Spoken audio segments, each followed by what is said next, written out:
Hi, welcome back. I'm Claudia from Miss Olivia Rose Crafts, and today I'm going to be showing you how I print and cut on Cricut.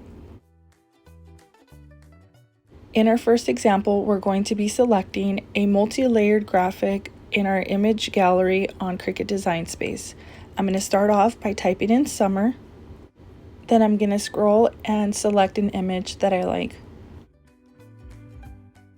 Once I have the image that I like, I'm going to select it and add to canvas. As you can tell on the right hand side, this is a multi-layered image and I don't want to cut all of these layers. In order to cut this graphic in one layer instead of the multi-layered graphic, I am going to be using our offset feature. You can find the offset feature on the top part of your screen and use your dial to add a shadow to your graphic. Once you have your shadow, you can go ahead and change the color. I'm going to change the color of my canvas first so I can see my graphic a little better. Then I'm going to highlight my shadow and just change it to white. Now we're going to go ahead and select our shadow and our multi-layered graphic, and we're going to select flatten. Now you'll notice all of your layers have turned into one, and you'll also notice it went from a basic cut to print then cut. In our second example, I'm going to be uploading my logo, and you'll achieve that by selecting the upload button on the left hand side, and then you'll select browse and go into your desktop and upload your image.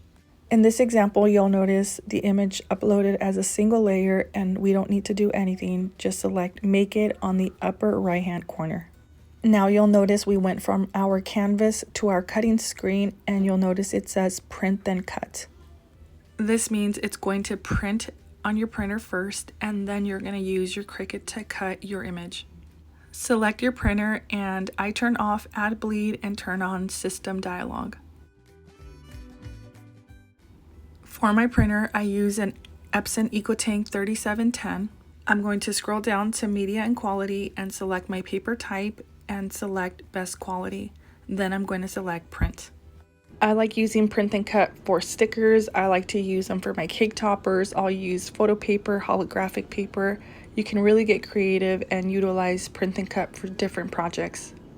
I hope you enjoyed this video and found it helpful. Let me know in the comments if you would like to see more of these how-to videos. Don't forget to like and subscribe, and I'll see you in the next one.